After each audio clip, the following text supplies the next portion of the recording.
My foot was a balloon.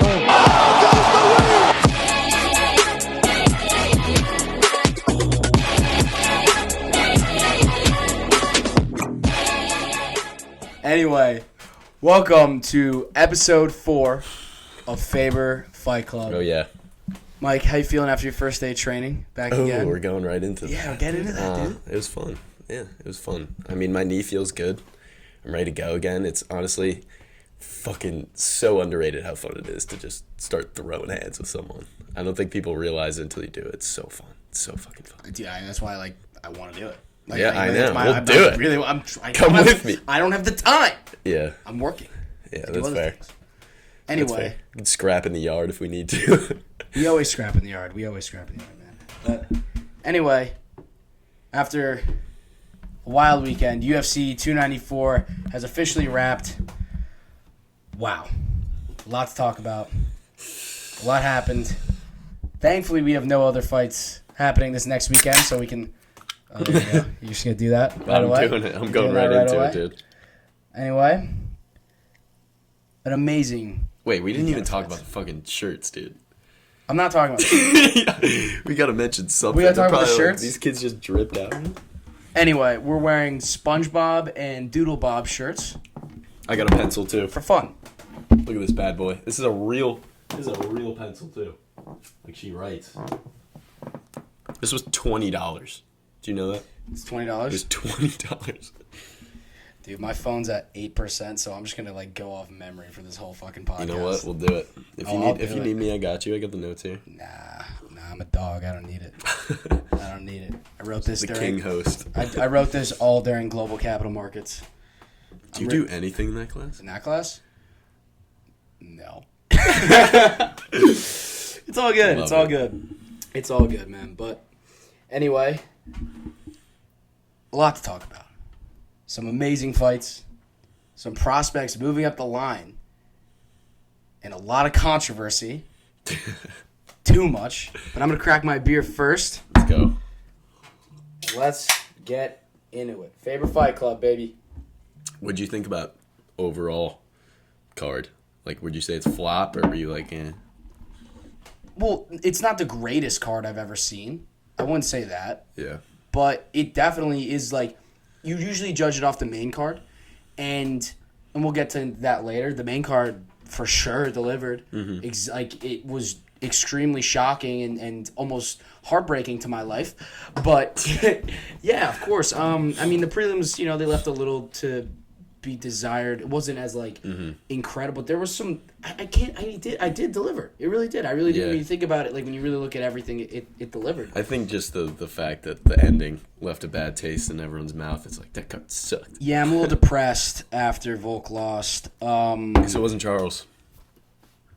At least it wasn't Charles. That would have been. And at least it was on 10 days' notice, where I can say oh, you took it on 10 days' notice, you lost. But we'll get into that later on. But starting off with the fights we talked about last week, Bruno Silva versus Shara Bullet Magomedov. The first fight of the night may have been the most fun. Bro. You mean 10 a.m.? First fight at 10 a.m. Usually it's first fight of the night. Yeah. But first fight of the card might have been the most fun fight of the card. It was super fun, back and forth. Shara Magomedov made his debut and put on an absolute show. The guy is so much fun. His kicks are ridiculous, dude. He was beating up Bruno Silva. Dude, that guy, when I came down and he had Shara down, and you could see on his legs, both sides, just red, welts. He beat the hell out of his legs. After one round? That's crazy. Yeah, no, that's crazy. He's really fun. He's really good. And you'd think for a Dagestani, Russian fighter, he would be an amazing grappler. This guy's striking. He did not want to. He's not a good grappler, and you can see for him his UFC debut, he showed a little bit of holes in his game, but man, some really impressive striking against a really good. Bruno Silva's really good. He's really good. That guy went the distance with Alex Pereira. So this guy's a really good fighter. He's a vet, and to do that and win pretty decisively in your first fight, I can't wait to see this guy fight again. I know. He's going to be really fun. I like when they give him not a can to start off with, Because, usually it's a guy like that comes in, he gets a knockout win the first round, everyone's like, all right, well, he fought this dude. This time it's he put on a good performance. He get a finish, but it's still beautiful. Oh, it was fantastic. Yeah. It was a really good fight. But moving on Jin Yu Frey. Dude, that was heartbreaking. Tell the people, man. Tell the people about Jin Yu. Yeah, Jin Yu. She was plus 400. I think I mentioned it not in the locks of the week. But that was not a lock of the week. Yeah. That was a fun lag of the week. I bet on Demopoulos when she fought Jin Yu. When they went like the full 3 rounds, Demopoulos won the decision, but like she didn't win.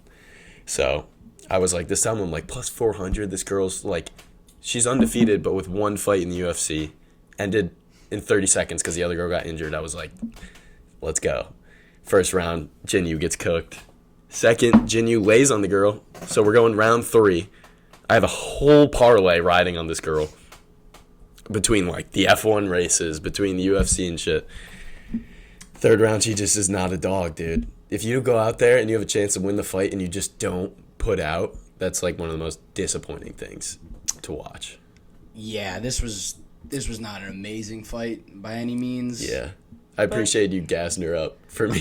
We were sitting there. I was like, I'm all in. I was all in because I knew how much it meant to you, and I knew that how much money was on the line, potentially. Not like he bet a lot, but it was a home run slam. I would have won 1,600 if she won round 3. Of course, and I'm going to support you, but it was just like embarrassing in that third round. That sucked. She would like get hit like 5 times, be like and then she would land one right, and be like, dude. Every time she landed, we were like, oh.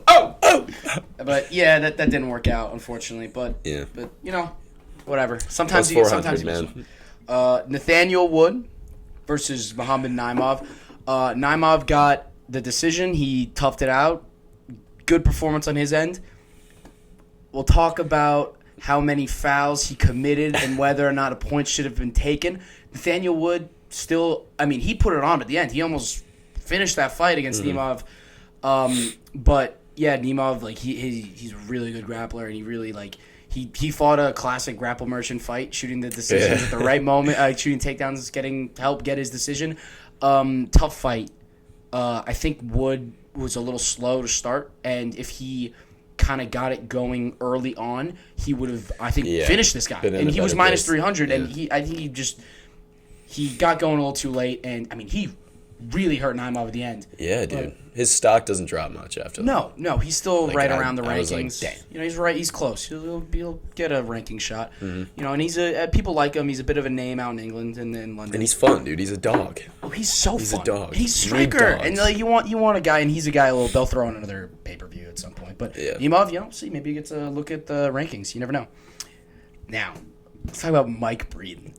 Dude, so we didn't... I never seen a Breeden fight. Never seen... Ansel Jubilee is the Indian guy. He's making his debut. Yeah. And first Indian fight in the UFC. So everyone was so hyped Everyone was so hyped about him. Breeden missed weight. He had a cut over his eye, pre-existing cut, coming into the fight. Jubilee was putting it on him, and then Breeden decided to turn on the American dog. And that's the only way to say it. This guy, out of nowhere, turned into an absolute... dog, like literally yelling at him, barking at this dude. He was like, standing in front of this guy, yelling, "USA, motherfucker!" Yeah, he's right chanting USA and hitting him with fucking combos. Oh, he was just taunting him. He was teasing him. He was literally saying like, "What are you gonna do? What are you gonna do?" Like he was like, "What, bitch? Yeah, bitch. What are you gonna do? You gonna touch me, bitch?" And just put it on him, and then knocked him the fuck out in the third round. And coming back, he was hurt. He was cut open. And it was a rough week for him. He missed weight. Like, it was a lot of things where it's like, yeah, this Breeden's not going to do it. And he just got angry and started fighting. And this is something where I'm like, if anyone, like, hadn't seen this, has no idea what this, go on ESPN Plus and fucking watch this fight. And you will be entertained for 15 minutes. These guys swung. This was a Jubilee guy was fight. Good, man. Jubilee's really good, and he just froze. He had no idea what to do. You gotta feel for him when like he's like has this whole legacy thing going. He's like, I'm gonna be like the first Indian guy to really get my name out there in the UFC. Yeah. And he comes out first round. It's like, this guy's good, and then like all the Indian people are probably like, this guy's awesome. And then this dude just starts barking at him, and it knocks him out. It's like, oh, fuck. This guy is he's a representation of America right there. Yeah, this guy's a dog. A bit of a douche, but like, he's so douchey. It was ridiculous, but this is a fight where it's like, yeah, I'll definitely rewatch this again. Like, it was so fun, and that was a really great one to watch. Watch the prelims, man. Watch the prelims. Brawler Bible. Shout out to Brawler Bible. 21 Savage got a win. That's really all I got to say. Dude, I didn't think you looked too much like 21 Savage in there. He did? Dude, I don't know. Like, I thought he looks like 21 Savage, though. well, you just got really disappointed, so now I feel bad. He's 21 Savage. Oh, my pencil. Mike's got a pencil. I'm going to put it up here. So Doodle, can see it. for Doodle Bob and SpongeBob. Yeah. Yeah, we still didn't, like, explain. We didn't really talk about it. This is our first Halloween costume, and you'll see the second one on next week's pod. Yes, you will. That one will be fun. That'll be a really fun one. I can't wait to talk about MMA dressed like... We'll not tell them. Yeah, I know. You'll see. That'll be fun. Honestly, this looks worse. This looks dumb, but... Yeah, look, check yourself out, dude. Yeah. SpongeBob. No. I had to convince you to put that shit on. Because I didn't want to wear it. It's dumb, but whatever. We're here. I know. You're like, dude, you're going to make me wear a SpongeBob shirt? Whatever, dude. Yeah. All you look good, dude. Thank you. That's look nice. good. You got a pump? I did get a pump. Look, maybe I'm working out a little bit. Maybe I'm trying to be healthy as I'm drinking a beer on a Tuesday night. SpongeBob shirt. Yeah, I'm totally an adult. Yeah, I know, right? Someone walked in right now and like didn't know about this podcast and just saw us drinking beers, holding microphones with SpongeBob shirts. Dude, it'd be funny. I just look at at our window, like someone peeks in right now, be like, "What the fuck? Is that the Rock in there? Is that a Rock flag over there?" Dude, they'd probably think we're like SpongeBob enthusiasts. We're like talking about the episode. We're like, dude, that last one, Squidward was pissed, man. That'd be weird. That'd be a weird one. Let's do it. Anyway. New segment. Moving on. Javid Basharat fought Victor Henry. Unfortunately, this fight ended in a DQ after Henry got hit in the balls so hard that he had testicular trauma and was vomiting. Ruptured one. Yeah. I think he eventually put out a post saying his nuts are fine. Picture? Not a picture. Post. He's like, check this shit That out. is weird. But also we'll talk about how the ref and the doctor and the commission handled that later, because it's a little controversial. Some people thought that it was not a nut shot. One of the people who thought that was the doctor, who looked an angry and injured fighter in the face after he was clearly kicked in nuts and said, "You were kicked in the thigh, dude." Yeah, could you imagine having a ruptured testicle? Yeah. What do you? And some guy in a beard comes in after you're literally like rolling on the ground in pain, and he goes, "You didn't get hit in the nuts, bro." I'd be like, what? He literally, dude. The audio is hilarious. Go check it out on Twitter. It's really funny. He's like, "I got hit in my fucking balls, dude. What are you talking about?" Dude, it sounded like he said like, "I'll kick you in the balls." I was like, what a comeback. Oh my god, that was, man, unfortunate because Basharat's 14-0. You know, it got a DQ in a pay-per-view. I hate it. Sucks. Wait, so is that when you get a DQ? Is it 14-0? Wait, sorry, I don't think it was a DQ. Sorry, no contest. I think it's called no contest. Sorry. Does that mean so now he has a 4-0-1? 4-0-1. Dude, that is like the most. We talk about aesthetics a lot. That shit. The no contest sucks. I hate it because you're always like, what was that? Yeah, I mean, what happened? That's ridiculous, and whatever. But we'll see if Basharat hopefully gets booked soon. But yeah, unfortunate way for fights to end. Mm-hmm. Moving on, the legend himself, Trevor Peek versus Muhammad Yahya. It's our boy. Now, last week I did a fighter profile on Trevor Peek on the Faber Fight Club Instagram. It's something I like to do, highlight a couple of the big guys or some of the low name guys that have some names, talk about them. And Trevor Peek is the first fighter to actually see one, comment, and recognize it. He commented on the post thanking us for the support. And in the profile, I said he's extremely fun, super reckless. Would love to see him use some of that fighter IQ to control the chaos a little bit to get a win.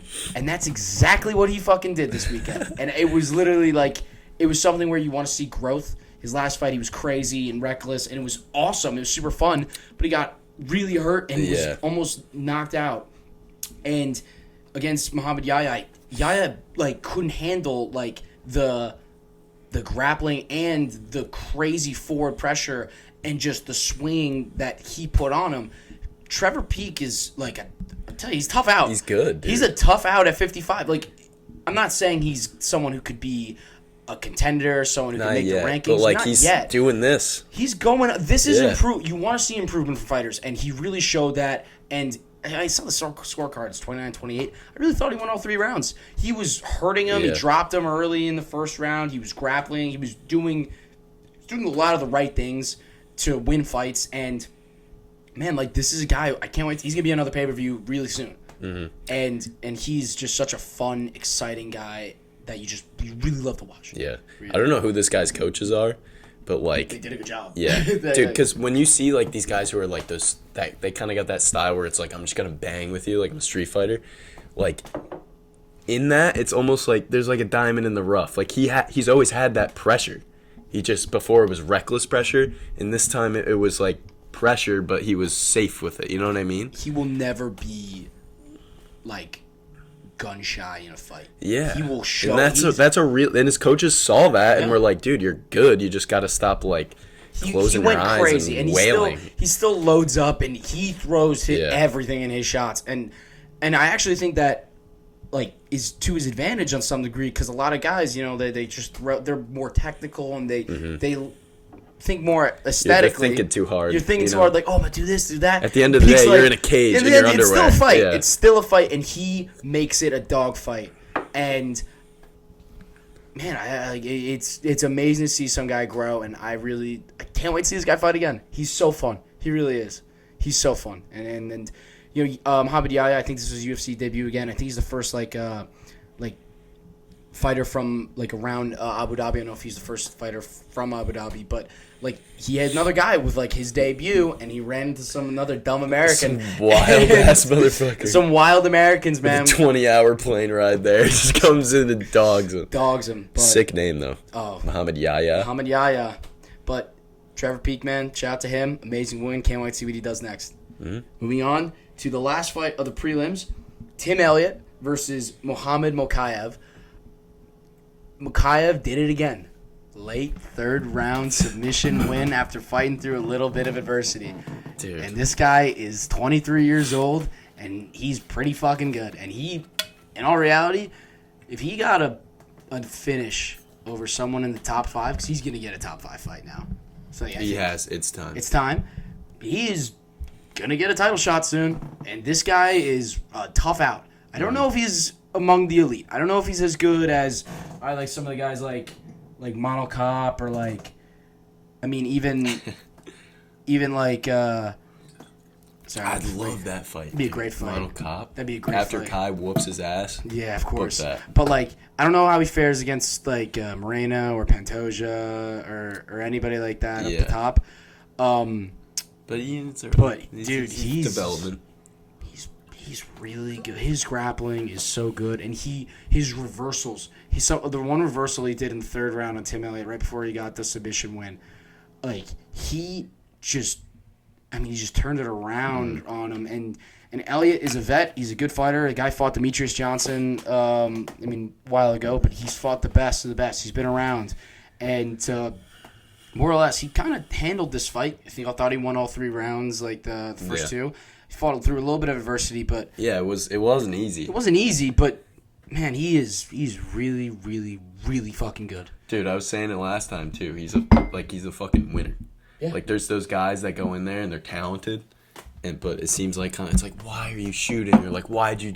This guy, he's in there, he's talented and he knows. Like he's like dude, like late finishes. Like, all the late finishes he's had, that's not a mistake. That's, like, him sticking in there knowing what he needs to do. Yeah, man. Those are the best. Those are the guys that make to the top. He really did. He did an amazing job in this fight. And I gotta really just, he's 23 years old, dude. He's 23 years old. I gotta gawk, dude, a little bit. But this guy, he's 23 years old. He's doing this. Like, I think it's really just a matter of time before he's champion of this division. Really? Dude, 23, and you're this good? Yeah. What do you think about him and Aljo? You think he grapple merchants Aljo, or you think he gets backpacked? Aljo? At 35? Oh, shit. Not Aljo. Yeah. And there's no one... You mean Pantoja? No, I meant Aljo. There's no one at 25 besides, like, Askarov that's gonna, like... He's gone. There's nobody... Is he gone? Askar's out of the UFC, dude. Dude... That guy was he came in Stupidest undefeated, stupidest name.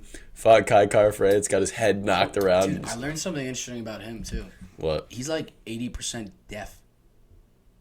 He looks like it. Yeah, that's rude. That's not rude, I'm bro. kidding. He's deaf. Like it's a little rude, but what's he gonna do? Where is he? Russia. Yeah, where's he gonna fly over here? Because some dude on Faber Fight Club podcast called him. Just be respectful of these fighters. Nah, except dude. for Anthony Askar Smith. sucks. Yeah, Anthony Smith sucks. We got to get like a list. Just like We should these get a people list of people. suck. I don't care. Like it's like yeah, like we should have like an asterisk that says yes, we know they're professional athletes. Yes, we kick know our they can ass. kick the shit out of us, but we're gonna make fun of them and disrespect them anyway. We'll add Askar to the wrist. Anyway, Muhammad Mokaev is really good and coming to probably another pay-per-view soon. Yeah, We'll see. dude, And look top up five. Askarov. He just looks like a He goober. looks deaf. Just like not. I'm not making fun of deaf people. Just him. But yeah, prelims solid. Really, they did really solid, really fun. Especially for like a pay-per-view. It was a good start. We didn't really get to sit and just like watch and drink the whole time. Unfortunately, we had other things we were going Parents' on. We weekend, had Parents' dude. Weekend, a lot So of fun fun. during that. But like watching these fights back the last few days, I had a really good time watching them. They were really all a lot of fun. Me too. I enjoyed cracking a natty at 10 a.m. Oh, that was Watching Jinyu Frey get her ass. I tell you what, when there's a card during the day and the prelims start at 10, it's the best feeling in the world. Yeah. It really is. That's like a complaint a lot of people have. Like they're like what? It was at 2 or like, oh, why does it start so? I like how it's mixed up. Like I like when we're like fucked up on a Saturday night watching this. Yeah. But I also like when it's like we're like, dude, there's fights on right now. Like it's so fun. I like love. stuff There like were a that. couple times during the summer on a Saturday, and again, like I had a crazy work schedule this summer when I got to like wake up and just watch fights at like 10. Because like again, this summer there's nothing else on, and to have that on during the day is so great. Yeah, that's the thing about summer too, dude. Like no sports. All you That's- got is UFC. But that's all I have is UFC in the Yeah, summer. their numbers go crazy in the summer. I They bet. must. Yeah. But prelims, man, pretty fun. Good time. Mm-hmm. Really good time. We're going to actually do our casual question of the week right now. Yes, sir. We got our first submission. We didn't get a video, but we got a Yeah, submission. So we're yeah. somewhere. Let's go. We're doing it. Shout out to Skylar Marshall. Shout out to Skylar Marshall Fucking with love his you. question. Simple question. Nothing crazy. But for the casual question of the week, Skylar asked us, what is your opinion on Ryan Hall? How does he even know? I think he probably watched the clips of The Ultimate Fighter with McGregor. Oh He yeah, was on that. dude. Ryan Maybe. Hall. That's a weird one. It's a wild one. So for those who don't know, which is probably everybody, Ryan Hall is a UFC fighter. He fought and made the UFC. He won the Ultimate Fighter back in 2015, and he got a lot of attention because it was the year that Conor McGregor did the Ultimate Fighter against Uriah Faber. Now, Ryan Hall is very much not your traditional mixed martial artist in the sense where he does very little to no striking, and all he does is this thing called an Eminari roll, where you kind of throw yourself into a weird position. He's very wacky, very unorthodox. He kind of falls on his back a lot. But what he is a leg lock master. Mm-hmm. And when I say master, I mean Leg locks, heel hooks. that's it. That's his thing. He gets your leg, he twists it, and he breaks that thing in half. I think he had a couple wins in 10 seconds. Dude, BJ Penn, who is BJ like Penn, man. And he's a guy where it's just he's a weird, wacky fighter, but it's there's a risk. You might lose to him if you're not careful. Yeah, I mean, well, he was cooking kids because he would just go in there, he'd stand up for a little bit, and this is the thing that he wasn't only jiu-jitsu because he had 2 kicks in his arsenal, so he could kind of keep you away from him, and then watch his fights. He just dives in Eminari roll, which is literally if Ty was standing in front of me, I'd roll onto my back, grab his leg, and fall right into a leg lock. That's all he did. And he's not. If you look at him, he's not the most athletic looking guy. He looks like a dude that works at in Stanford. I don't know. Short. He looks skinny, like hairy, he white. looks like your accountant. That's what he looks like. Yeah, he does. He looks like he works in an office. He's a smart guy too. Yeah, dude, Jonesley, my coach used to train with him. Yeah, I bet he's Sometimes he'll throw some stuff and be like, "Oh, yeah, Ryan Hall taught me this." Oh, that's great, dude. That's amazing. I love hearing that. Cool dude, but honestly, the problem was he ran into some dude named Ilya Taporia, who he didn't leg lock. Yeah, who just fucking knocked the shit out of him on the ground. Eventually, your tricks run out, and then you run into a serious killer. And then you run into a killer. So you run into, and I mean that was a dangerous fight. If you're good enough at like one thing, like you could rattle off some wins, but if you want to go up there, you got to be someone who knows everything and is good at everything. You can't not box. I don't know the last time he fought. It's been a while, but Skylar, that's a good question. Very interesting question. He's a fun guy to watch too. I hope he fights again. Yeah. He's wacky. He's wacky. Also, every time he wins, like whenever they're like Ryan Hall, he does the same thing every day. He just goes. Because that's how he wins. He kind of just like, guess he won. Like that's it. It's like, I mean, it was easy. Well, Skylar, thank you for your submission. We'll be doing a poll every Monday, and I think we'll do one on Sunday too, just for anyone who follows the Instagram to send in any questions you have that are MMA related. Yeah. Doesn't matter what it is. We still have the Gmail. Send us a fucking video. Do it. Just someone send it or DM us a video. I don't care. Yeah, you could do it. Or if you know us, just text us a video. Yeah. It doesn't have to be anything specific. Just anything about MMA if you're curious. Yeah. This is for you guys too, man. Of course. It's for the people. Yeah, it's the people's pod, bro. People's pod, Now, moving on to the main card. Starting off the main card, Said Nurmagomedov versus Muin Gafurov. Said went in there, did his thing, got a submission in about a minute and a half, guillotine choke. Guys, he's a contender at bantamweight. He's good, man. He's got it all, dude. I don't hear anybody calling him out. Let me tell you what. I would be shocked to see anybody be like, you know who I want to fight? Said Nurmagomedov. And seeing him just absolutely obliterate Gafurov. And we kind of felt that Gafurov was a can. Bro, he was a lock. We knew that a submission win was basically like a lock. And we had him in both of our easy money lays. And, man, this also speaks on how good Jonathan Martinez is that he beat this guy. I know. These guys are good, I remember that was before. Yeah. Dude, before the Giannis fight, I was like, dude, he did beat Said. We were like, did he? And then I fucking threw money on Giannis, dude. Guess I'm bad with my heart, man. You're learning. It's breaking. But, man, I mean, I don't know who you want to match him up with in the rankings because he should be number 15. But, man, he should be a favorite against a lot of guys. Anyone in that fucking top. He really is. 15 to 5. Oh, man. This guy belongs. He really does. And I'm honestly, next time he fights, I'm like, yeah, I'm excited to watch this guy fight. Yeah, he's pretty exciting. He's pretty fun. He's fun. But really good win for him, and can't wait to see him fight again. Yeah. Moving on to the fourth featured fight, Ikram Aliskerov versus Worley Alves. Aliskerov fucking put it on Alves, man. Yeah. Dropped him with the jab, had him against the fence, landed a switch knee, flush, knocked him out. Dude, this guy is really good. Mm-hmm. And they should rebook him versus Nasruddin Imavov. Imavov is ranked, I think, around 11th right now in the middleweight division. And they were originally scheduled to fight. He pulled out, I think, a couple weeks ago.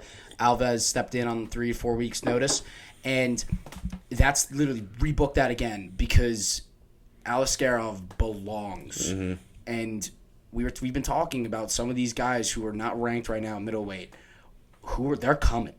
They're coming soon. It's not like it was before where it's like, well, what's this guy gonna do? Beat Izzy? Now it's like division's open. This guy versus Strickland, the division's open. Yeah, there's a lot of guys. And next week, Chai Baraldo's fighting. He's another guy that I like in middleweight. There's some serious fighters coming up, and I mean, Joe Pyfer. I'd give them all a chance. I literally be like, man, these guys are really, really good. It's fun when you don't have someone who's freaking insane at the time. There's no dominant champion right now in middleweight, and it creates a lot of interesting opportunity for a lot of these guys. And, yeah, dude. And, I mean, seriously, I'd really say this for Aliskerov, 2-3 fights away from a belt opportunity. If he keeps doing, because he knocked out Phil Hawes cold, doing this again, man, this guy's really good. Yeah, dude, and that's also one, he's building a highlight reel. Like, you know when someone's about to fight, even if it's like a fight night and they're like throwing their highlights up. Like, I'll give you a good example. This guy, like, he's going to have both of these on there now. People are going to be like, holy shit. Like, I'm going to watch this. And then a bad example, Max Holloway, one of the most popular guys in the UFC, so fun, everyone loves him. Man, they have to look for some highlights for that guy, dude. Yeah, like he has the moments, he has like highlights, but but it's not I'm the like best boxer in knockout, UFC, but it's never like, oh, he slapped him, or it's always like, I'm gonna hit you 500 times until you fall over. No, and quit. this guy, I mean, 2 knockouts to start your UFC career, first round knockouts too, against decent people too, really decent guys. So I mean, sky's the limit for this guy. He's 19-1. He's moving up, and we'll see what happens next. Hopefully coming to our rankings soon. Now moving on to the third fight, Johnny Walker versus Magomed Ankalaev. I wrote this in my notes, and I'll say it again. What the fuck, dude? What the fuck? What the fuck? No. I'm gonna be mad for a second. What the fuck are you doing? Yeah. This ref, for context, Ankalaev had Johnny Walker against the cage. Johnny Walker was a downed opponent. You cannot knee a downed opponent to the head. It's a very serious foul, and it's caused a little bit of controversy, but it's pretty obvious at this point. Don't do it. Ankalaev did it. Happens. Again, it happens. It's a foul, but Johnny was standing up and more or less was there. He was fine. And also, like, you play it off, too. If you're hurt, you're going to be like, oh, and they end the fight and he wasn't DQ. Hurt at all. He got up. He's like, let's go. The doctor came in, checked on him, talked to him, then goes to the ref and says, stop this fight. Johnny was completely fine. Not only was he completely fine, he tried to fight Ankalaev when there was security in the cage. He was more than there. He answered every question. As soon as the ref walked away, he was like, all right. How can Brian Ortega guess how many fingers are wrong years ago, and then Johnny says, where are we? We're in the desert. They get it wrong, and then all of a sudden, this. Yes, he's like, "Where are you? You know where you are?" He's in the desert. He's like, in the desert, dude. Which is correct. Dude, you got to think, dude. There's a language barrier. These guys don't. Neither of their first languages are the same. Like, what? You got to let this doctor know. Like, man, it's gonna be a little confusing. We'll talk about the commission later, but rebook this fight. This is unbelievable. I feel terrible for Ankalaev too, because this is like the third time something like this has happened to him. I know. It was a big shot for Johnny too, dude. That was massive, and we'll see where we go from there. But moving on now, because I don't want to get mad again. I'll get mad later.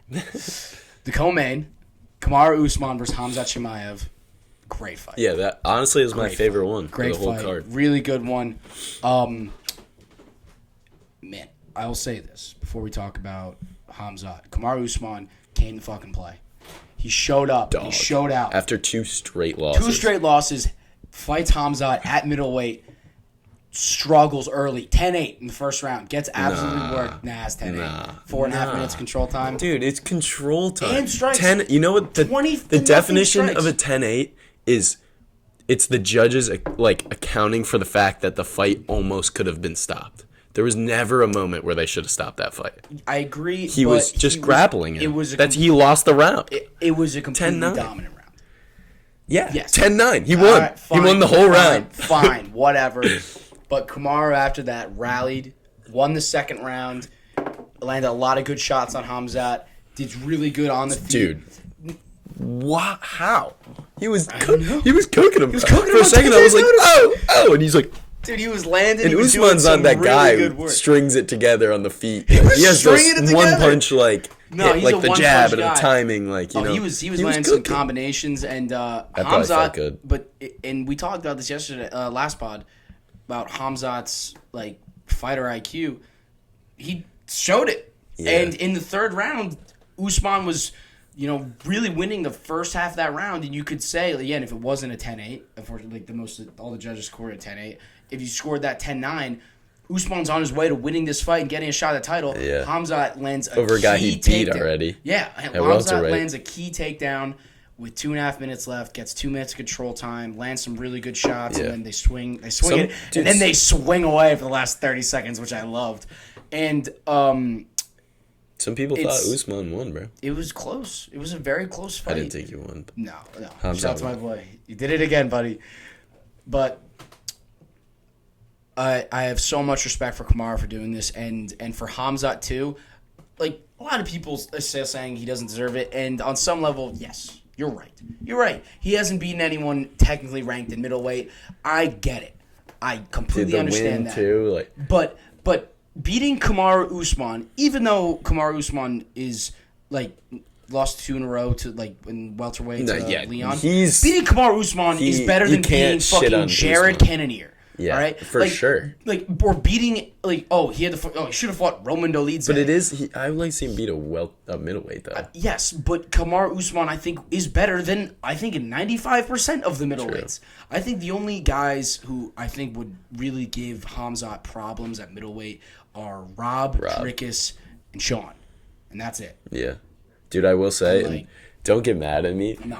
But, dude, Hamzat's win, he won. I think he won. But if you're going to be kill everybody, I'm this much. He's when they were right before the fight, he's looking at him like that. I'm like, oh, he's going to. I thought he was going to dog him. He did break his hand. He did break his hand. Came in, yeah, he did. But, he threw him around, and then, you're going to get cooked on the feet, and then, third round, shoot for a take grab. Oh, okay, I won. It's bro, kill everybody my ass. You came in there to win and get out of there. I'll say that I hope it was his hand. I think his hand. I think the hand compromised. It better be because it was weird. That was he looked a little gun shy. And Usman's not a striker, and he's putting it on him. Usman's got power in his hands. No, I'm not saying Usman's shitty. How do you? But dude, if you're gonna say the words, I kill everybody and be this monster, you got to come in there like a monster. But also, like you said, he's got to fight smart. So yeah, and he won, I think we can't say we're proud of Trevor Peek, and I can't say I'm not proud of Hamzat. He fought smart. He fought like an idiot his last. But it was also avoiding. It's not like he got the takedown to necessarily just to secure the win. It's because he needed to avoid being on the feet as well. Which I think is different. I agree. And it's still a great fight, dude. Awesome. It was a great fight, yeah. and I thank God for them, bro. Thank God for that. If that was a shitty fight, this would have sucked. But thank God that was a really good fight. And now for Kamaru, I think he stays at middleweight. I'd like him to stay at middleweight. I want him back at welterweight, dude. The only way I would want him to go back to welterweight is if Colby won. That's it. And he comes in and knocks Colby out. Give me the trilogy. Give it to me. That'd be so funny. That would be amazing. Yeah, I don't care, but I hope he sticks around for a minute. I think, again, I would just throw him at the top of the heap at middleweight and say, hey. But, you want to see him fight Rob? I feel like. Yes. It's a good fight. That's a really good fight. Dude, Kamaru's a big 170er, but 15-pound gap in a weight class. Rob fought at 170. Yeah, I know, but, so did Strickland.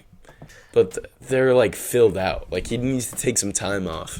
I think to fill out. I'd say he's not in that point of his career. Give him a couple months. Give him, I'd say, 5 months. But he's coming off a loss too. He'd have to win 3 fights. I want to see him fight welterweight. But he's a big enough name to where give him Islam, bro, at welterweight. Move him up. Give him Islam. Maybe. I don't know. I would maybe Rob. Some people said fight Dricus. Dricus has earned himself a title shot. He can wait. But I would. know, brother, yours. Oh man, shout out to Dricus. He's in the intro.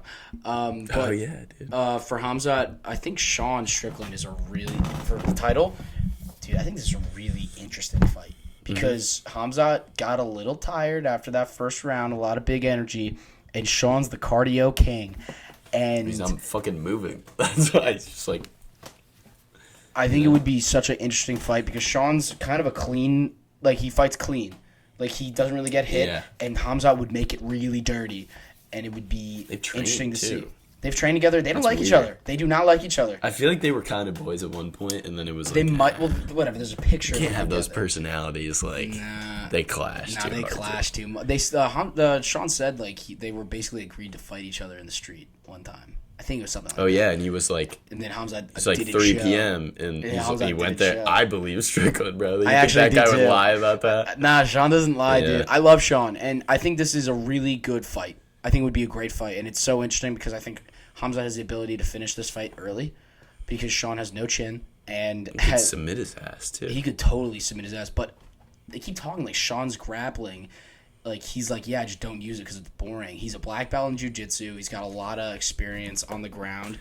Like, but if Sean, like, survives those first few rounds and it goes to that 4th, 5th, I'm like, Sean Yeah. might win this thing. And Also, after getting outboxed by Usman, Strickland, like, I'm giving when they're on the feet, I'm giving that to Strickland for sure. Also, like, everyone's a black belt now. Conor McGregor's a black belt. hey, Conor's working on it, all right? Yeah, I'm 2 not years off. disrespecting black belts, Yeah, but, like, but- you know. But that'll be a really fun one for sure. Yeah, that's exciting. That's going to be And then a Izzy while comes away. back and fights him, that would be cool. Maybe. I'd love that. I think we're away from that, but I can't wait to talk about that on the pod in about 4 or 5 months. That'll be a fun one. You think that long? Yeah, probably. I think so, Probably. too. Just a little. I'd say like May. Yeah. May. Yeah. Moving on to the main event: Alexander Volkanovski versus Islam Makhachev. Let me just say this real quick, man. 43? Dude, we're already here. Jesus. No, that's not bad. We keep yapping. Dude, it's good yap, though. It's good yap. For our 20 listeners. Let me say this before. I love Volk. Volk's one of my guys. You know, there's so much to him taking it. The balls on this dude to take this fight. And unfortunately, he lost. He got caught. That's basically how it is. He got caught. And before I talk about that, I want to give my props to Islam. He is, without a doubt, one of the best fighters in the world. What he has done, his last 3 fights, he has submitted Charles Oliveira, the greatest submission artist of all time, and he has knocked out one of the best strikers in the world. He's really fucking good, dude. He's really fucking good. Yeah. And there's been a lot of, like, how good is he? I don't know. He hasn't beat this guy, or he never fought that guy, or whatever the fuck. He's really fucking good, and I have nothing else to say other than that. He has finished, like, I think of his last 6 opponents, he's finished all of them. He has won his last 7 fights. There is no argument like, oh, he's boring. Like, no, he's not boring. He's really exciting. He's crazy good at everything now. Landing a head kick like that on Alexander Volkanovski, Are you fucking kidding me? And yeah, he was fresher. Yeah, Volk's on 10 days' notice. And yeah, should Volk have taken this fight? No. No one should ever take this guy on 10 days' notice. Dare to be great, man. You got to dare to be great. And daring to be great against this guy means, hey, you're losing. Yeah. That's why we're really talking about him. Stakes, this man. is his second title offense. You know, he's one away from tying Habib. Man, like he's got some people waiting in the wings to fight him. I don't know. I don't know who could beat this guy. So allow me man. to put an asterisk on this. Throw your asterisk. Because I hate these daggies, but so you're right. He's pound for pound fighting John for the number one spot. He's good as fuck. But I will say, like, I think the next fight is like his biggest fight, because the Charles one, it was like he submitted the best submission artist in the UFC. Like, all right, word. But like, you know, people want the rematch. Oh, Charles, like, I wasn't there. It's like, yeah, I don't know. Yeah. He almost loses to Volk and then catches him this fight. Okay. But at the end of the day, still 10 days notice, still against the guy who's in the division below you. So, like, I want to see him fight. And Charles is, like, a different type of fighter. I want to see him fight someone like Gaethje or Poirier, who's his weight class. They're struggling to make the weight. They make the weight. They're his size. They're good as fuck. And, like, I just want to see what if he finishes Gaethje or something, like, fine. Give him pound for pound number one. We got the second Habib. It's all good. But I still am waiting for one more piece. He's got to beat one more guy, and then I'm like, all right.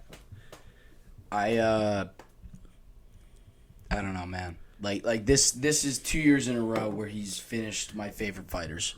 2 years in a row. But what do you think he's going to do with Gaethje? Like, do you think he beats Gaethje on the feet?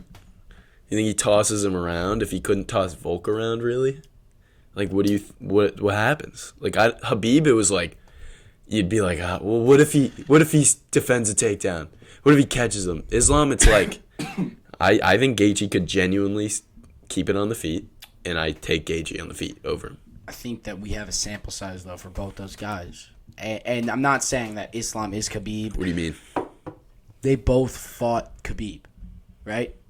And in all reality, they are the same fucking person. Dustin and Gaethje? Dustin and Justin both fought Khabib and both got subbed by Khabib. Do you both think of them that are amazing Islam's fighters. going to do that, though? Dude, I don't think that both of their ground games are good enough to But actually... is Islam's as good as Habib's, dude? Dude, he subbed Charles. Yeah, but he knocked him down and subbed him. But Habib no, but he also had the grabs your control leg time. and it's like, oh, it's over. And then he toss you, choke you out. You know what I mean? Like, Islam's is like... grappling is still, like... He submitted Bobby Green, and he caught Charles. And then, and that was it. Are you really telling me... Are you going to make an argument that Islam's grappling's not that good? Are you really that I'm not saying right it's not that good. I'm saying it's not Habib. Where I was like, when Habib fought Gaethje, remember everyone's like, Gaethje's all-American wrestler. The argument wasn't like he can negate his grappling. The argument was, I think he could defend some takedowns against him. Islam, dude, he fought a 45er. And yeah, he got to his back every once in a while and took him down and stuff. But it wasn't. You know what Habib would do to a 45-pounder? You know what Habib would have done to Volk? He would have tossed him on his dome. I'm not saying that and Islam shit is on as him. good as Khabib. Yeah, but that's what I'm saying. That's a big difference when you fight someone like I think Gaethje that and his Poirier. striking is better than Khabib's, though. But better than Gaethje's. But he's not. Again, the way he fights you don't fight like a regular fighter. It's not like That's Poirier and Gaethje looked like world beaters against each other because they basically were like, we're not grappling and we're just gonna strike the whole time. Yeah, and they just kind of... You're not in a kickboxing fight with this guy. You're not. You're in a fight where you basically if you make one mistake, all of a sudden you're on your back, and all of a sudden this round's over and you're fucked. And now there's a threat on the feet with this guy to where his kicks are ridiculous. So I'm not saying he's not beatable because everybody is beatable. And he has been caught before. He has one loss. Love that video. Shout out to Adriano Martinez. Yeah, go he watch will literally Islam go down get as a legend. slept. He will go down as a legend. Big overhand right. He will literally, that guy is forever remembered because he knocked him out. But legitimately, dude, when you look at Khabib and Islam's like combined record, because they're brothers, they're like the same type of person. They trained under Abdulmanap. Father Plan Islam time came into fucking fruition, and dude, they haven't lost since 2015. Both of them combined, coming up on 10 years, man. dude. Like they're that good. And I think a lot of the stigma with them is like, you hate watching them because you know they're gonna win, and you're basically just rooting for a lucky punch every time. It's like when people were rooting against Tom Brady. Yeah, It's like, it's Same not thing. because he's a dick. It's because he was fucking good. it's because he's so. Yeah. Islam is so good that I'm just like, I hate him because I want him to lose because I hate the idea that there's just this Another one. There's just another One Khabib. was more than enough. It was like, and now it's like, yeah, right, his cousin. It's literally like the some same storybook thing. shit, dude. It sucks. Dude, it was ridiculous. And they're arrogant, but they're fucking right. Like they win. know. It's so annoying. But whatever. But I gotta give him my props. I really do. For sure. I really do. For everything. Islam is he really should be pound for pound number one. And Yeah, they should have gave if it to him John until John when fights. John retires after MSG, Islam will be pound for pound number one, and I don't know when he's gonna relinquish that Unless title. Gaethje fucking puts him We'll to see. bed. But Tucks him in. for future matchups for Islam, Charles should be next. Do you think that? Yeah, Dana said that. He did? Dana said that, yeah. Dude, if Charles comes in and saves the UFC, what a legacy fight for if he wins this, Charles becomes. I'm gonna say this. I'm gonna say this. Out of this world popular. I'm gonna say this. That would be amazing. I said this last year. I'll say it again. He could be the only one who could do this. Because he's wild enough. Like, Volk wasn't wild enough. Volk didn't have enough, like, screw it, I'm just going to go for this moment real quick. Yeah, dude. Sometimes you got to catch somebody. If somebody could catch him, it'd be Charles. Yeah, I do think... But we'll see. I think Charles has a worse chance than, like, someone like Gaethje. He does. But it's also, like... It's what we live for, dude. It's one of those moments where, like, if Charles won, he had this, like, little fall from grace. It was like, oh, my God. After beating Dustin, Gaethje, Chandler, it was insane. On the run he went on. And everyone loves him. And now he's coming to fight the biggest villain in the UFC now. I would give anything to have all of Era Part 2. Like, imagine if he, like, rocks him, and then everyone freaks out, and he, like, subs him. That'd be awesome. And then just stands up and goes... That'd be sick. I would cry. But obviously, after him, it would be Gaethje. Mm-hmm. Islam's talked about going up to 170 because he cuts a lot of weight to make 155. Him versus Colby, if Colby won, would be awesome. Yeah, that would be that fight. Dude, I'm not sold on this. I'm taking Colby, bro. That'd be fun, dude. That'd be really fun. Or honestly, or him and Leon. I think that'd be another fun one too.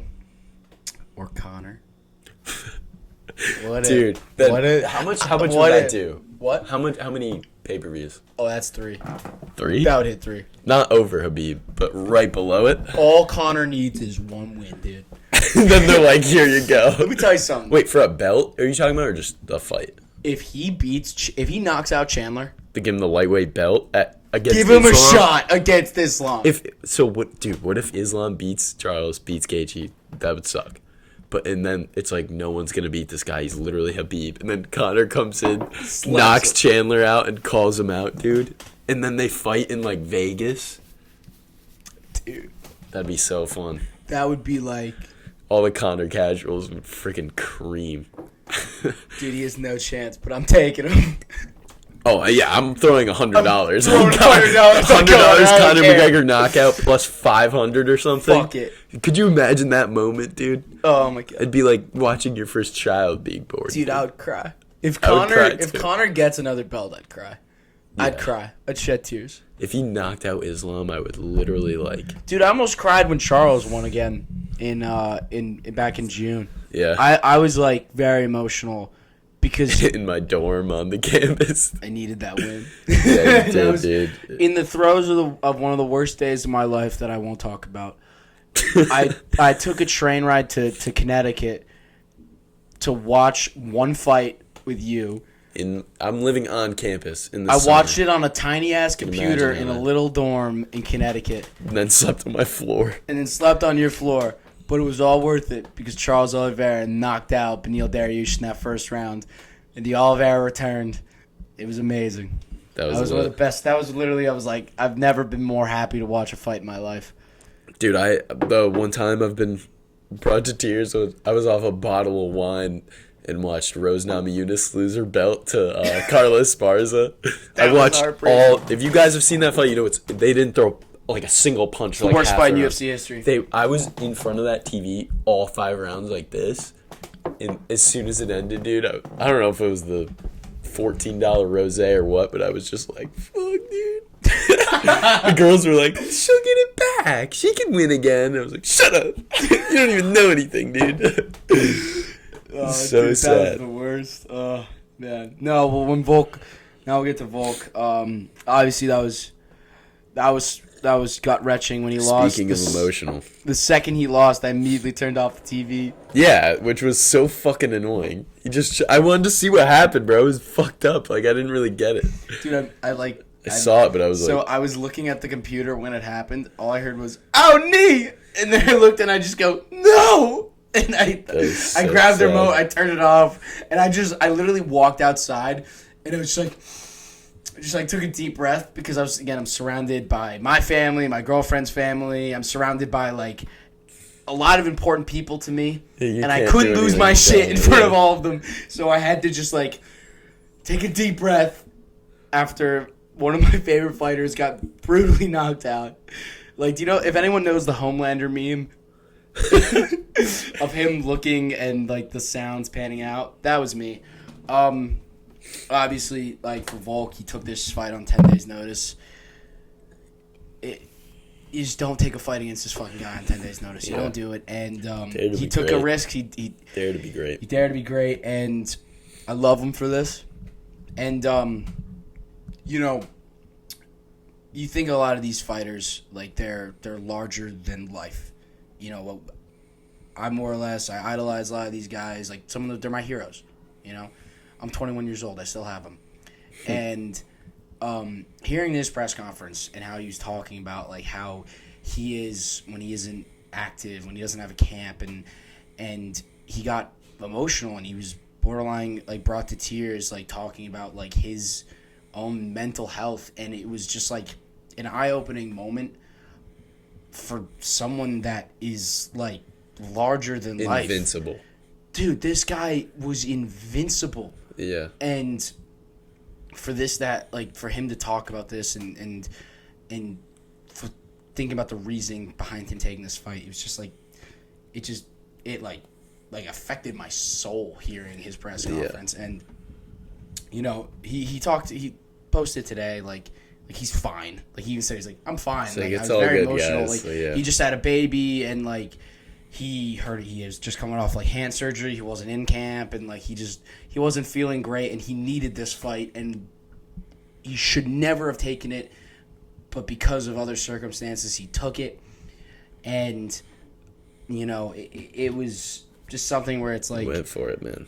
And we talked about how Respect vulnerable fighting is, and you know, it's still like even in such a sport where you're so open, you still learn things about people. You're just like, yeah, even this guy goes through some of this. And I don't want to be too dour on the podcast. This is my fucking favorite thing, but it's important. You know, it's important to talk about, and I'm glad he said something, and I also felt good about it because he just got knocked out and he was able to talk, like, so openly and freely about this. So I feel good about. He got caught. You know, sometimes you just get caught, man. It happens. It happened to Poirier. Like they both had their hand up too. Same So knockout, man. It's not enough sometimes. It's just the nature of this. It's just the nature of sport, man. Sometimes you just get caught. And I thought he was fighting pretty well up until the end, and then he just got. It sucks that, like, he didn't land anything. It made it a little worse. Like, if that happened in the third stuff round. That takedown, it's just, you know, it is what it is. But for Volk, for what's next for him, definitely want him to. I would like him to take a little bit of time, but I know he won't. So I think Topuria is coming in January, and that is a fucking awesome fight. Dude, that's gonna be fun. I mean, Ilya's really good. Yeah, Ilya watching that too was probably like.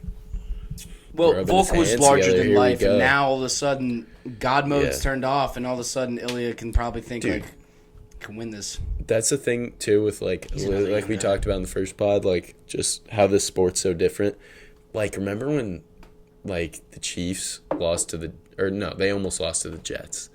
Like, it's like Mahomes. It's like, oh, Mahomes, like even when they lose, it's like, oh shit, and then they come back and everyone forgets about it. Yeah. Like Volk, like fighting's crazy because this guy was in there and he got like knocked like almost unconscious, and it just was pounded on it. And when you see that happen, it's not just like, damn, we didn't get this one. It's like, we didn't get this one, but like, holy shit, like he just got.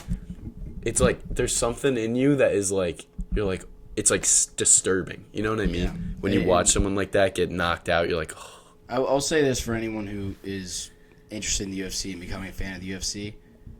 Try your best not to get emotionally attached to any of these guys. Yeah, dude. It's sad. The worst feeling in the world is watching someone you legitimately care about get brutally knocked out. Dude, and like you feel it. It's not like, dude, I watch the Cowboys lose like once every 2 weeks. Like, I'm used to it at this point. I know. I almost expect it. I am never once am I like, I'm literally fearing, like, please don't get knocked out. Please don't get finished. Please don't get dominated. Please don't lose. And, like, I'm begging with my whole heart because it's the worst feeling in the world. Because I it's know, one dude. person. It's not a team. It's not like you can like, Yeah, oh, I can it's pin on the this refs, I can pin on guy. this. Yeah. It's someone you care about. Yeah, whatever. He doesn't know me. I don't know him. I don't give a shit. Like I legitimately care about this person, and to see that happen to them it's gutting. And I hope that I really want him to get bounced back. Yeah. I actually think Ilya is a very good matchup for him. I think Volk presents a lot of problems for Ilya. It's gonna be a good fight. I think that's It's a little more interesting now. A little more interesting now. That betting line's gonna move, but like for Volk, there's nothing better than seeing a guy lose just to see him win again. Yeah. And I can't fucking wait. Down under, baby. I do want to say too, like going back to like when you lose and it's like a knockout instead of just a loss. Think about like when in football, like someone like Tua, when he got sacked and he was on the ground like unconscious. It's horrifying. Yeah. Like everyone on TV is like, holy fuck. Everyone's tweeting like, pray for Tua, like all this stuff. Like that's what a loss is. Like when you're 14-1 or something in the UFC, your loss is a moment like that. Yes. Your 100%. family watches you get freaking cracked. It's so scary. It's dude. exactly like that. But it's not as scary when you're watching it, and I think people just kind of take that for granted. Yeah. Hey, still teaching people new things about the sport, man. We really are. It's a scary fucking place. Scary sport, man. But that wraps up the main card of UFC 294. Overall, other than the Johnny Walker debacle, a really good main card. Almost perfect. You think it was worth $80? Did you spend 80 on it? Yes. That's worth $80. Just the names made it worth it. The names 80. make the it worth fights it, didn't. man. The names make it worth it. It doesn't matter. Yeah. When you have four of the best fighters in the world who are also, by the way, like names like Volk, Khamzat, Usman, Islam, like that's a fight that sells itself. Those four itself, you gotta buy it, man. You need to see what happens. Like would I have liked a different? I wish Ikram and Nasruddin Imavov didn't pull out, and I wish maybe we had a different fight instead of Saeed. I wish we had like another name, sure, but Saeed performed. You got finishes. Dude, you were shitting on Saeed, man. I was. He's fun, dude. He's good. I told you. But he's not in. I'm saying, but like name wise, he will be. But he's like a Michelle. No, but you need a good. All right, but is Mayan Gafarov selling me? like that's what I'm talking about. Like, dude, I was all in. Like on if you Gafarov, gave me Saeed versus Chris Gutierrez, it'd be like, ooh. Okay. Yeah. Like just something or someone in the rankings. You gave me a can. You gave me a can fight on the main card. It's fine. That could have been a prelim card. You could have given me Elliott and Mokaev on the main card. Then I would have said that's okay. I honestly agree with that. But that wraps up UFC 294. This was like a little Super Bowl for us. A lot of months. It was, dude. This was our first pay-per-view on the pod. And we're going to have a lot of pay-per-views after. And we got one coming pretty soon, too. So, UFC 295, John Jones.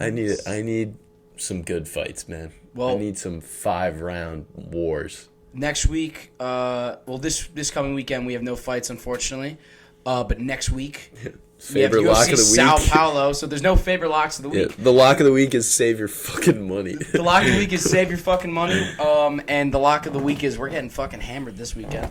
But weekend. But I mean, picks wise, I will say, I did a super parlay last weekend. I picked 11 fights. Out of those 11, I got 7 right, 2 voided because of no contest, and unfortunately 2 wrong. I'll tell you what, only got 2 wrong. I basically only got 2 wrong. That's crazy. I'll take that. Unfortunately, the parlay didn't work. Obviously, I didn't get all 11 right. I did, however, get my super safe Daggy parlay with Nurmagomedov and Alskarov, and unfortunately, Ankalaev voided, but I still won $20 off that. Yeah. So I'll take it. But I'd still think we have a pretty solid track record. I think people can somewhat trust us when we say. I'm gonna turn the spreadsheet's going away because our percentage sucks. Dude, also you gotta realize we're dumb. You're listening. No, not even that. You're listening to my bets. It's not like I'm someone has a gun to my head. Who's gonna win this fight? Like, I'm looking to make some fucking money. We're trying to win, dude. I'm looking for those moments where you're freaking out because the guy got a KO and you won $250. I'm not trying to be like, yes, $22. That's a Chipotle burrito. Like, that's bullshit. I want everyone that bets 10 to win $25. I want a trip to Vegas. That's what I want. Yes, and I almost got it. Virginia Frey, dude. She sucks. Man. Well, I don't know what time we're at, but I think we run an hour. 7.5 hours. Let's see. What time are we at? An hour and 6 minutes. Well, guess what? We got one more segment left, baby. Oh, yeah. We have a new segment, a fun little segment. We're not going to do this every single weekend, but only when it's deserving. This segment's called, What Are We Doing? Now, what are we done? Who is this about this weekend? This week's culprit is the Abu Dhabi Commission. Now, I love Abu Dhabi. I want to go there. It looks really fun. Nah. Ferrari World looks sick.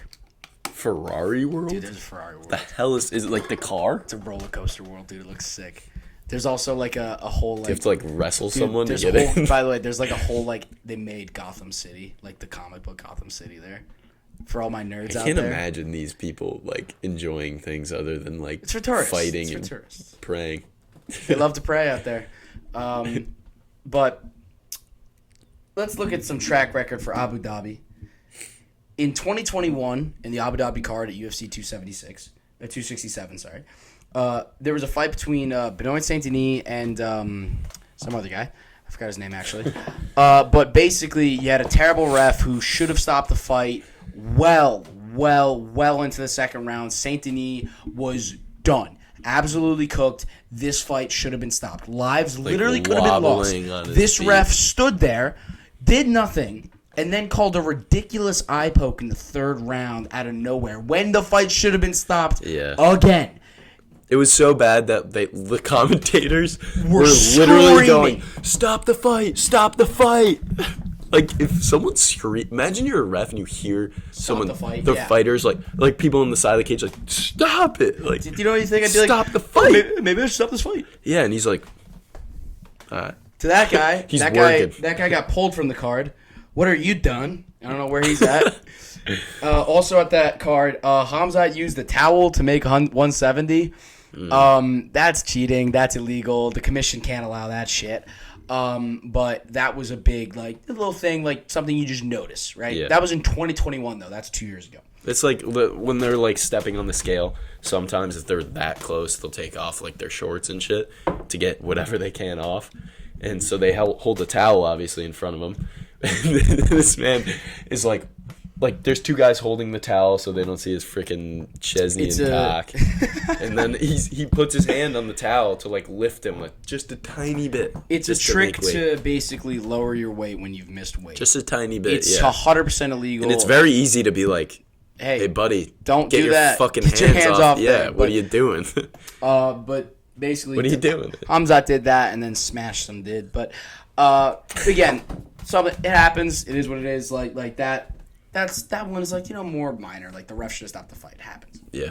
Now, last year, TJ Dillashaw walked into a title fight in Abu Dhabi against Aljamain Sterling with a completely blown out shoulder that just didn't work. Didn't tell anyone about it. Didn't tell anybody.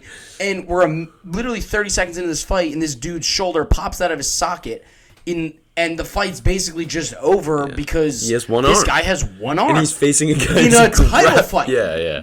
Aljo. He's facing Aljo. TJ Dillashaw should never have been allowed to walk even into that octagon. He should never have been able to walk to a press conference with Dana that was fucking pissed, shoulder. bro. That was unbelievable. That's something that should have been checked by the commission because they do pre-fight checks to make sure everybody's healthy going in. That is dude, I feel... You know what's feeling the best? My shoulder, dude. This shit feels awesome. That was ridiculous. Mm-hmm. But again, like, you could say, oh, that could have happened at a different commission. Maybe. Right? Of course, Abu Dhabi. Wait, let me ask you a quick question. I don't mean to yap. But do you think TJ was trying to just... Like, some people were, like, accusing him being like, oh, you were hurt, you didn't want to pull out because you wanted the money. I think that's fucking cap. I think he's a dog, and he looked at it and said, I have a 1% chance of winning this fight. And he's like, give me that. Dude, I'm gonna be honest, dude, like he was a shell of himself. Dude, right? yeah. Right? Like, no. Like, it wasn't just like, oh, like, my ankle hurts, or like I'm fighting on a bum ankle, or like my like, oh, like I have a little bit of an injury. No, like his shoulder legitimately just didn't work. Like he needed surgery months ago, and maybe even a year ago. Like it wasn't like a, because in all reality, most of these fighters don't come into these fights fully 100%. It wasn't like a nagging injury that was laying on, or like anything like that. Like, oh, he didn't have a bone bruise. No, his shoulder legitimately was falling out of his socket. Every time he grappled, he popped it in mid-fight to try and swing, coming out. And it kept popping out. Also, he told the ref beforehand. He's like, "Hey, my shoulder's gonna come out." He knew. Probably in the first minute. So on some level, don't stop he the knew fight. he had no fucking chance, and he knew he was getting paid pretty Kinda well. Sick though. No, it's not sick. He fucked up. Yeah, fuck but him. like, no, fuck him. It's not like he wanted. No, legitimately. So you think he wanted the money? Yes, I'm actually gonna say that. Like you fly, right, you fair. take that 18-hour flight, knowing, hey, my shoulder's gonna burst at any moment. But what if he was like he's got money, dude. He's No, DJ Dillon. Yes, he does. He has enough. UFC fighter, dude. How much money? He's fighting Aljo. Like, how much money are they get? Like, he was like, I think he $100,000. genuinely was like, $500,000. He's so fucking competitive. That's why he did steroids.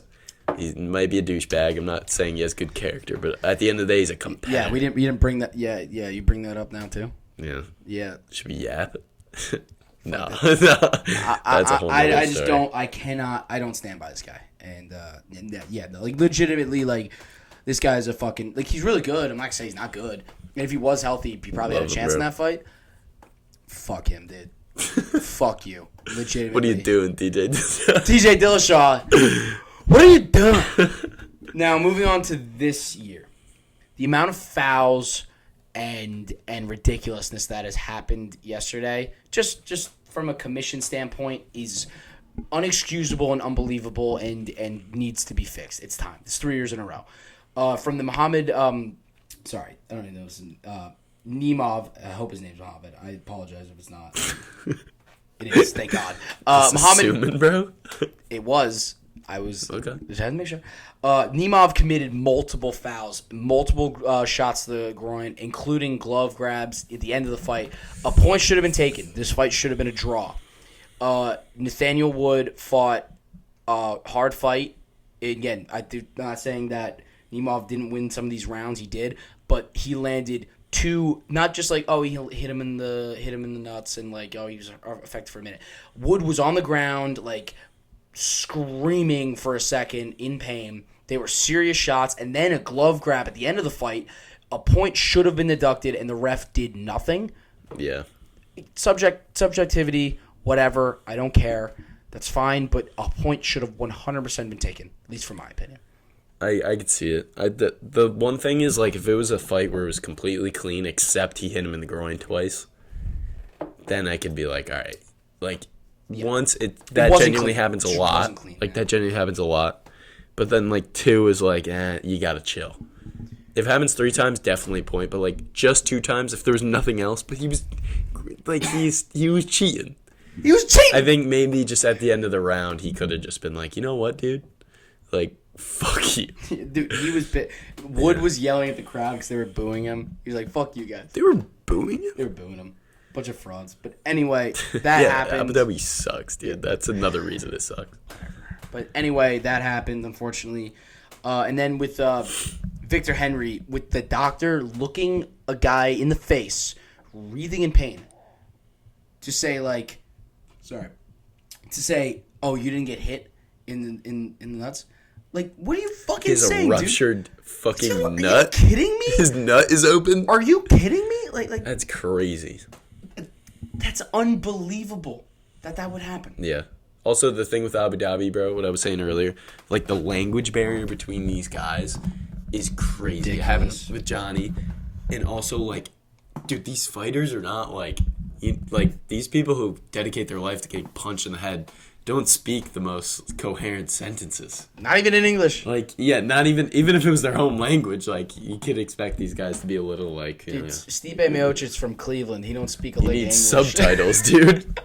But he's fucking from America. What the fuck was that, dude? Like no other doctor and any other commissioner would be like, I don't think you got hit in the balls. Like, yeah, who is this guy? Who the fuck are you, dude? No. And then the culmination of all this bullshit with Johnny Walker and Magomed Ankalaev, the same doctor stopping this fight. Fuck this guy. Literally, fuck you. Fuck this guy. Fuck you. This ref, this doctor. What are you doing? Get your shit together, dude. What are you? What is this? Dude. I don't understand. This is something where legitimately, I know Dana, and I know Abu Dhabi gives him a lot of money, and I know that there's a very big relationship there. I know that, but this is something to where it's been consistent enough for 3 years now. All right, to where you go, hey guys. Why can't we bring our dudes there? I don't understand why. Why can't we bring Herb? Let's fly Herb out. Like a private jet. We fly out Herzog. Why? What the fuck? We need in our reality. We need. Well, this is also. Have guys by the way, that for context, travel, for casual fans, commissions. When you go to a different state, even in the United States, there are different athletic commissions, and these commissions have a little differing, like not rules, but like different regulations for whether it be like weigh-ins or like they provide their own doctors own and judges, they're right? Sometimes their own judges, and also like they provide like some of their own local refs as well. And a lot of these guys are untrained. They don't know. They aren't professional in the way that some of the other named refs who fight, who are in Nevada. Yeah. And sometimes when the UFC travels, there are a lot of issues. And here in Abu Dhabi, it's 3 years in a row. I created this segment last night because I said, "What are we doing?" And I thought about it. I was like, "This has got to be a segment from here on out." Abu Dhabi, what are we doing? You suck. Nah, Get me out of there. But I don't like it at all. This segment will be, it won't be reoccurring, but it will be whenever there's enough tomfoolery, We'll throw it in. enough shenanigans to where I'm like, all right, guys, let's get this together. Mm-hmm. Give us some suggestions for some segments too. Anyway, We'll I'll do some take whatever. fun stuff. I love doing fun stuff. Whatever you guys want to see. We haven't taken a shot on the pod yet. Matt wanted us to do that. You did? I did. No, he did. Yeah, he commented that. He commented. Yeah, I was like, yeah. You take a shot at Take a shot on the pod, yeah, dude. that'd be funny. Dude, hey, it's 3 beers in. I'm a little buzzed right now. Dude, I haven't eaten in fucking 6 hours. I feel I've had 3 natural lights and I'm freaking. Well, you trained today, dude. Yeah. Hey, by the way, shout out to you. There's no water. This. Shout out to you for doing Oh, this, man. love that. Way to go, man. Hey, welcome back. Hey, Thanks, bro. dude, I'll tell you what. I don't know when you'll fight. When you have one.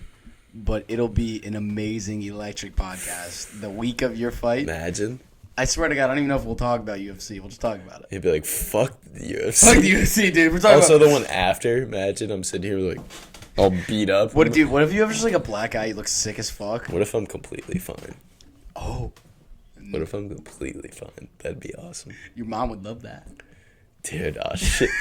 Wait. You know, we'll do a last thing before we cut off. I'm about to shit on Brendan real quick. Oh, dude, he was in the casual of the week. Our weekly casual of the week. Sold so hard. So listen, Mike's parents obviously are not the biggest fans of his training in MMA. Rightfully so. And understandably, why would you want your son to get had a punched lot in the of head face injuries. And there's been a couple of head injuries in the past. Shit.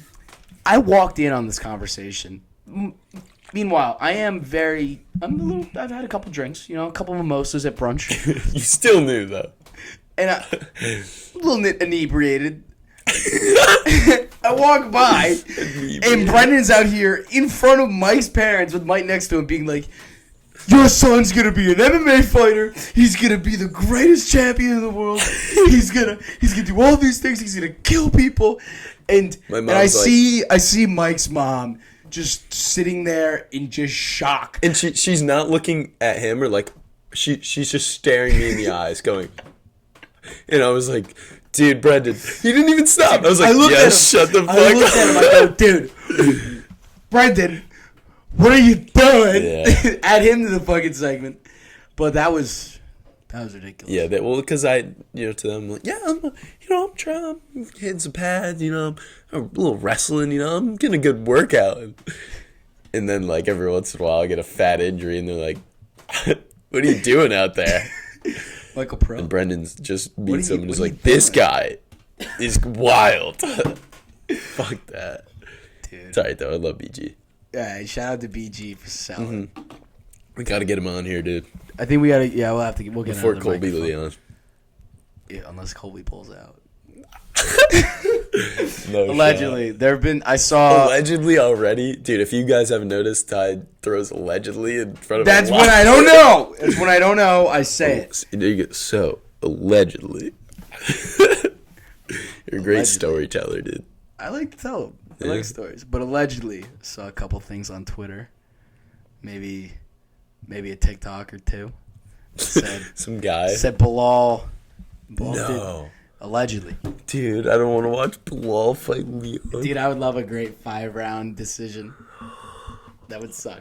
But Yeah, this let's end pod this somehow shit, dude. I gotta ran pee. long. We thought we were like, oh, it's gonna be a quick one, and this just ran. We're yapping, but it's fun. It was I had a so good time fun. tonight, dude. Dude, I had an amazing time. Yeah, You just kidding turn the me? camera off. Keep going. Let's keep going, dude. I'm not leaving. I'm not leaving. I'm not fucking leaving. Well, anyway, this has been episode 4 of Faber Fight Club. Mm-hmm. Also, sorry the last video wasn't posted on YouTube. We had a little technical issue. Yes, it was a technical issue that wasn't caused by anything at all. Yeah. There wasn't anyone who may or may not have fucked anything up. We got a FaceTime. No, we're not. I don't want to talk about it. We owe him an We're explanation. going to talk about it. Yeah, talk about it. Yeah, sure. So I got a FaceTime on my phone, and my phone's connected to the computer, which is recording. We can't name drop, dude. Yeah, I would never name drop her. I would. No, but it just deleted all the footage. After 40 minutes, we just looked at the camera and we're like, are you fucking kidding me right now? If you listen to the previous audio, I had to take a moment out of a fit of rage. Yeah, we spent like 10 minutes. I was not. I had to do a lot of editing. I was not happy with what happened. Anyway, this audio should be great, and this video should be funny. This one will be there, dude. Shout out to Doodle Bob. Shout out to SpongeBob. Shout out to Dana White. Shout out to UFC. Shout out to Abu Dhabi. You did a whatever job. Shout out to my $20 pencil. Dude, why? Why? Why'd you buy I that? could have bought like Chipotle and then just gotten like a normal pencil or some shit. Yeah, that was. Fuck that. This is sick. Dude, that's a real pencil. Dude, I'm. You know what? I think I'm gonna break it before we go out because like I don't You're trust gonna myself stab. with this pointy Dude, ass. here's what pencil. you're gonna do. You're gonna be like, you're just gonna You know what I start mean? stab- Yeah, like stab someone in the fucking eye. Some girl. She's gonna be like, ah! That poor girl is just gonna. Dude, this is a UFC podcast. We're talking about your fucking pencil right Dude, they're interested. The entire watching this later will be interested. now. Dude, this is great. Dude, do you know what this is? This is the progression of how many beers we've had. Yeah. And then all of a sudden, dude, it's we're great just yapping. storytelling for them, bro. You know, imagine just fast forwarding a little bit. All of a And you see sudden, it slowly like. all of a sudden, there's a video of you with the pencil saying "Mignon, mignon, Yeah, mignon." exactly, dude. Anyway, shout out to SpongeBob, shout out to Doodle Bob,